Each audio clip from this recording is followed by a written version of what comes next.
সরকার হয় সাধারণ মানুষের, তা সে কেন্দ্র হোক বা রাজ্য। সন্ময় বন্দ্যোপাধ্যায়, আমি তার কাছে যাব, বিজেপি নেতা। সন্ময় বাবু, এই যে পেট্রোপণ্যের দাম বৃদ্ধি, এটা নিয়ে আপনার কাছে আমি একজন বিজেপি নেতার হিসেবেও রিয়াকশন চাইবো এবং একজন সাধারণ মানুষের, কেন্দ্রের কি সত্যিই কিছু করা থাকে না? কারণ একজন ক্রেতা যে দামটা দিচ্ছেন সেই দামের তো প্রায় 34% পেট্রোলের দামের ক্ষেত্রে, প্রায় 34% কেন্দ্রের ঘরে, ডিজেলের ক্ষেত্রে প্রায় 35% কেন্দ্রের ঘরে। আমি আপনাকে প্রথমেই একটা ভুল সংশোধন করে দিই, যে 32% কেন্দ্রের ঘরে যায় তার থেকে 14 কমিশন অনুযায়ী, ফিনান্স কমিশন অনুযায়ী তার থেকে 42% রাজ্যের ঘরে আবার ফেরত আসে। অর্থাৎ শেষ পর্যন্ত কেন্দ্র যে এটা পায়, টাকাটা পায় 20%, মানে 20 টাকা, 100 টাকার মধ্যে 20 টাকা পায়। আর রাজ্য সেক্ষেত্রে এখানে 35% পাচ্ছে। এই সংশোধনটা করে বলি। দ্বিতীয়ত, যে এখন এই মুহূর্তে 1 মাসের মধ্যে $7 পার ব্যারেল বেড়ে গেছে। আপনারা জানেন কিনা জানি না, যেটা $68 ছিল মে মাসেই, সেটা হয়েছে $75। এই যে এক্সেস রেটটা স্বাভাবিকভাবেই দিতে হবে, কারণ দেবে কে? সরকার, কেন্দ্রীয় সরকার। তাহলে টাকা ছাপতে হবে, টাকা ছাপলে সেখানে মুদ্রাস্ফীতির প্রশ্ন আসবে।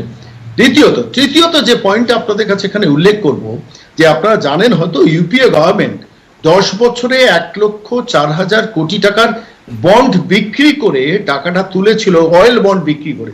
তার জন্য আমাদের বিজেপি সরকারকে প্রতি বছর 10,000 কোটি টাকা মানুষকে ফেরত দিতে হয়, ইন্টারেস্ট পাবো। সে দায়টাও কিন্তু কেন্দ্রীয় সরকারের ঘাড়ে আছে।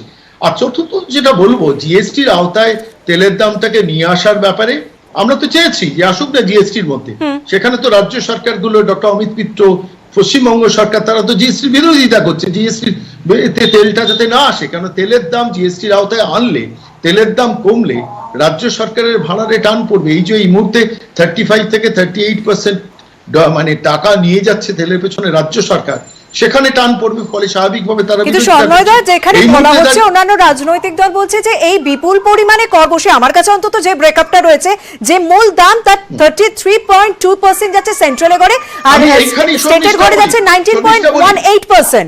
তো সেক্ষেত্রে না শর্মিষ্ঠা, এই প্রশ্নটা নিয়ে উত্তর আপনাকে দিই, যে আপনি 32% দেখছেন, তার 42% রাজ্য নিয়ে নিচ্ছে, এটা বলছেন না কেন আপনারা? সেটা তো রাজ্যে, সেটা অবশ্যই আমরা সেটা নিয়ে আমি অবশ্যই দেবাংশুর কাছে যাব। তাহলে কেন্দ্রের ঘরে শুনে নিন, কেন্দ্রের ঘরে 20 টাকার বেশি থাকছে না, আর রাজ্যের ঘরে সেখানে 35 থেকে 38 টাকা পার লিটারে থাকছে। সেটাকে কেন আড়াল করা হচ্ছে আমি তো বুঝতে পারছি না। যদি রাজ্য একদম, আমি এইটা নিয়ে দেবাংশু আমি কিন্তু অবশ্যই এই কথারও উত্তর নেব। তার পাশাপাশি স্টেটেরও, মানে অর্থাৎ রাজ্য সরকারেরও কি কিছু করেনি? আমি জানি সেস কমানো হয়েছে, 1 টাকা সেস কমানো হয়েছে, কিন্তু এই যে 19.18%, ডিজেলের ক্ষেত্রে 14.16%, সেটা কি কমানো একটু চেষ্টা করে যায় না? কারণ এটা প্যান্ডেমিক সিচুয়েশন, মানুষের কাজ নেই, মানুষ খেতে পারছে না, শাকসবজির এই দাম। আচ্ছা, আমি 4-5টা পয়েন্ট বলবো, আমার একটু সময় দিতে হবে। প্রথম কথা আমি বলি, একটা কথা এখানে সন্ময়দা বললেন যে এই মুহূর্তে তো সত্যি $75 কাছাকাছি ক্রুড অয়েলের দাম, এবং যে দামটা নাকি আগের থেকে বেড়েছে, $75 হয়েছে এখন, সেই কারণে পেট্রোলের দাম 100 টাকা। কংগ্রেস সরকার যখন যায় 2014 সালের মে মাস, সেই সময় ক্রুড অয়েলের দাম ছিল $109 পার ব্যারেল। আজকে 75, সেই দিন ছিল $109 পার ব্যারেল।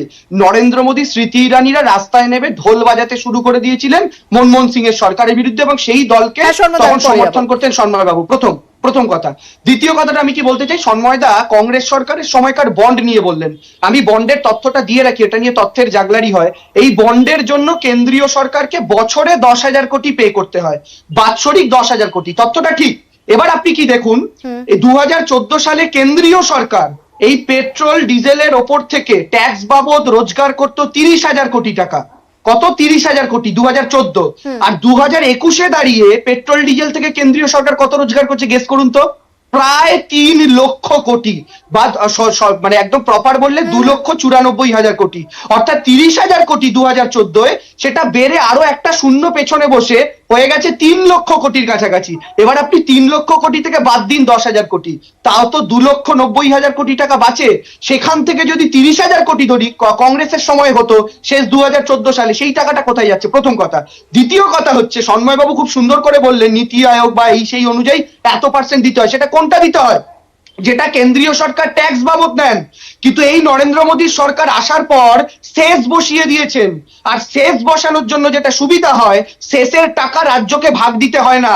আজকে যে আমরা পেট্রোল কিনছি তাতে 25 টাকার কাছাকাছি সেস দিচ্ছি। এই সেসের টাকাটা পুরো কেন্দ্রের ঘরে যায় এবং এই সেসের টাকা নরেন্দ্র মোদী সরকার বাড়িয়েছেন। এই টাকা দিয়ে গুজরাটে বল্লভ প্যাটেলের মূর্তি হচ্ছে, 20,000 কোটি। দেবাংশু, আমাকে আলোচনার খাতিরে একটা কথা বলতেই হবে। হ্যাঁ, এই বিষয়গুলো অবশ্যই রয়েছে, এই অভিযোগ রয়েছে, কিন্তু সাধারণ মানুষ যখন যাচ্ছেন তখন তিনি এত কিছু বুঝছেন না। তিনি বুঝছেন যে তাকে প্রায় 100 টাকা পকেট থেকে বের করে দিতে হচ্ছে সন্ময়দা। সেক্ষেত্রে এই যে বিপুল পরিমাণে কর বসানোর একটা অভিযোগ বারবার উঠছে এবং সেটা ঠিক এই মহামারীর পরিস্থিতির সময় থেকে, ঠিক এই গত বছর ফেব্রুয়ারি বা মার্চ থেকেই বসিয়েছে 2020। কেন, মানে এইটা কেন, মানে এই অভিযোগ বারবার কেন শুনতে হচ্ছে? আমি দুটো কথা আগে বলে নিই। এই শেষের কথা হচ্ছিল না, শেষের কথাটা আমি বলে রাখি। কৃষি ও পরিকাঠামো শেষ গভর্নমেন্ট বসিয়েছে 2 টাকা 50 পয়সা। এই যে 32 টাকার মধ্যে 2 টাকা 50 পয়সা। ফ্যাক্টস এবং ফিগার্স একটু দেবাংশু ঠিক করো। এক, দ্বিতীয়ত যে 3 লক্ষ কোটি টাকার গল্পটা বলছিলে না, তার মধ্যে 42% রাজ্য সরকার নিয়ে নেয়। একটু বলে নি দেবাংশু, বলিনি 42% রাজ্য সরকার নিয়ে নেয়। এই তথ্যটাও তোমাদের মনে রাখা দরকার। আর তৃতীয়ত হচ্ছে, এবার শর্মিষ্ঠা মূল প্রশ্নে আসি। তেলের দামের জন্য, অবশ্যই তেলের দামের জন্য সাধারণ মানুষের কষ্ট হচ্ছে, আমরা বিজেপি থেকে কখনো অস্বীকার করি না। তো বেশ, তো যদি তাই হয় তাহলে তেলটাকে জিএসটি তে আনার ব্যাপারে ডক্টর অমিত মিত্র পশ্চিমবঙ্গের মুখ্যমন্ত্রী গিয়ে, পশ্চিমবঙ্গের অর্থমন্ত্রী গিয়ে কেন বিরোধিতা করছেন? সেখানে সম্মত হন না। আমরা তো বিজেপি থেকে পরিষ্কার বলছি, জিএসটির আওতায় তেলটা আসুক। একদম সম্মত। আমি এইটা নিয়ে বিজন আপনার কাছে জানতে যাবো। সত্যিই তো এই কথাটা, মানে জিএসটি যদি হয় তাহলে সারা দেশের মানুষ একই কর দেবে। সেক্ষেত্রে কেন, মানে যে অভিযোগটা করছেন সন্ময়দা যে জিএসটি আনতে চাইছে না তৃণমূল কংগ্রেস। আচ্ছা, জিএসটি প্রসঙ্গে আসার আগে একটা কথা বলি। আমাদের ভারতে এত কেন পেট্রোলের দাম, ডিজেলের দাম? কি রাজ্য সরকার, কেন্দ্রীয় সরকার, আপনি যে প্রশ্নটা করছিলেন আমার খুব ভালো লাগলো। সাধারণ মানুষ কিন্তু ওটা বোঝার আগে কিন্তু তার পকেটটা খালি হয়ে যায়। আচ্ছা, আমাদের পাশের রাজ্য বাংলাদেশ, শ্রীলঙ্কা, নেপাল, সেখানে এত কম দাম কেন? কেন 57 টাকায় তেল পাওয়া যায়? আমাদের পাশের রাজ্য নেপালে 60 টাকা 65 টাকার মধ্যে পেট্রোল পাওয়া যায়। তা আমাদের দেশে কেন এই বিপদ? আসল কথা অন্য কিছু নয়, আসল কথা একটাই, এই পশ্চিমবঙ্গকে বিজেপি টার্গেট করে বলতে চাইছে যে এখানে কেন দাম বেশি। আরে গুজরাটে দামটা কেন বেশি? গুজরাটে তো কেন্দ্রীয় সরকার আপনাদের রাজ্য সরকার, তো ওই তেলের দামটা ওখানে 70 টাকা করে দেখান না, তাহলে তো মানুষ বুঝবে। কিন্তু সব থেকে বড় কথা যেটা অপরিশোধিত তেলের দাম বিশ্বে যতটা না বেড়েছে তার থেকে ভারতে অনেক বেশি বাড়িয়েছে। এই জায়গাটাতেই আমরা ফোকাস করতে চাইছি যে সাধারণ মানুষ যখন পেট্রোল বা ডিজেল কিনতে যাচ্ছে তখন তাকে 100 টাকা দিতে হচ্ছে, যখন বাজারে গিয়ে সবজি কিনতে যাচ্ছে তখন বিশাল দাম, যা ছিল তার থেকে অন্তত 10-20 টাকা প্রায় প্রতি কেজি। তখন যাদের কাছ থেকে কিনছে তারা বলছে কি করব, জ্বালানির দাম বেড়েছে, ট্রেন চলছে না, ট্রাকে করে মাল আনতে হচ্ছে, লরি করে মাল আনতে হচ্ছে, দাম এত বেশি রয়েছে। কিন্তু কার ঘরে কত টাকা ঢুকছে এই পেট্রোল ডিজেলের ক্ষেত্রে একবার সাধারণের সেটা জেনে নেওয়া উচিত। দেখুন,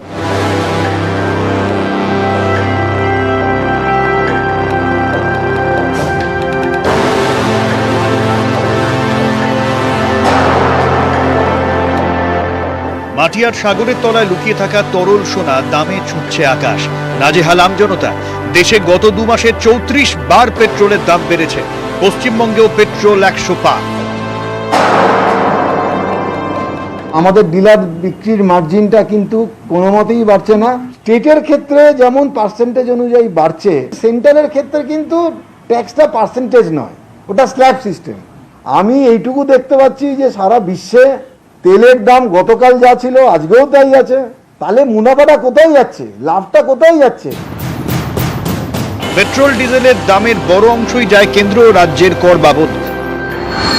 শনিবার কলকাতায় 1 লিটার পেট্রোলের দাম 99 টাকা 4 পয়সা।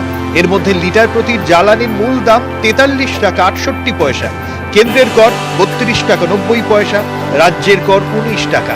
ডিলাররা লিটার প্রতি পান 3 টাকা 46 পয়সা। অর্থাৎ মোট দামের 33.21% কেন্দ্রের কর এবং 19.18% রাজ্যে। পেট্রোলের মতো সেঞ্চুরি না হাঁকালেও নার্ভাস 90-তে আগেই পৌঁছে গিয়েছে ডিজেল, সেখানেও দামের সিংহভাগ চলে যায় করের খাতায়। শনিবার কলকাতায় 1 লিটার ডিজেলের দাম 92 টাকা 3 পয়সা। এর মধ্যে জ্বালানির মূল দাম 44 টাকা 95 পয়সা, কেন্দ্রের কর 31 টাকা 80 পয়সা, রাজ্যের কর 13 টাকা 4 পয়সা, ডিলারের কমিশন 2 টাকা 24, অর্থাৎ মূল দামের 34.55% কর বাবদ নিচ্ছে কেন্দ্র আর 14.16% কর বাবদ নিচ্ছে রাজ্য। অতিমারির শুরুতে আন্তর্জাতিক বাজারে অপরিশোধিত তেলের দাম কমলেও এদেশের সাধারণ মানুষ তার সুফল পাননি। 2020 মার্চে তেলের ওপর শুল্ক বাড়ায় কেন্দ্র, রাজ্যগুলি নিজের প্রয়োজন মতো ভ্যাট বসায়। রাজস্থানের জ্বালানিতে ভ্যাট সব থেকে বেশি, তারপর মধ্যপ্রদেশ, মহারাষ্ট্র। গত ফেব্রুয়ারিতে পেট্রোপণ্যের ওপর 1 টাকা সেস কমায় পশ্চিমবঙ্গ সরকার। এই পরিস্থিতিতে একাধিকবার জোরদার হয়েছে পেট্রোল ডিজেলকে জিএসটির আওতায় আনার দাবি। জিএসটি চালু হলে পেট্রোল ডিজেলেও দেশ জুড়ে এক হারে কর বসবে, কিন্তু সরকারি কোষাগারে বড় আয়ের পথ জ্বালানি থেকে পাওয়া কর, সেই আয়ের পথ বন্ধ করতে আদৌ কি সরকার রাজি হবে? নিউজ 18 বাংলা। গত বছর থেকে আমরা জ্বালানির দামের দিকে নজর রেখেছি। ভবিষ্যতেও কি হয়, কি করে কেন্দ্র, কি করে রাজ্য, সেদিকেও আমাদের নজর থাকবে। তবে এবার আমাদের নজর নন্দীগ্রামে, কারণ নন্দীগ্রাম সেই আসন যেখানে প্রেস্টিজ ফাইট দেখেছিল রাজ্যবাসী বিধানসভা ভোটের সময়। সেখানে একের পর এক শক্তিক্ষয় হচ্ছে বিজেপি। কিভাবে দেখছে তৃণমূল, কিভাবে দেখছে বা বিজেপি, সেই নিয়ে আলোচনা করবো। তবে সময় হচ্ছে একটা বিরতির।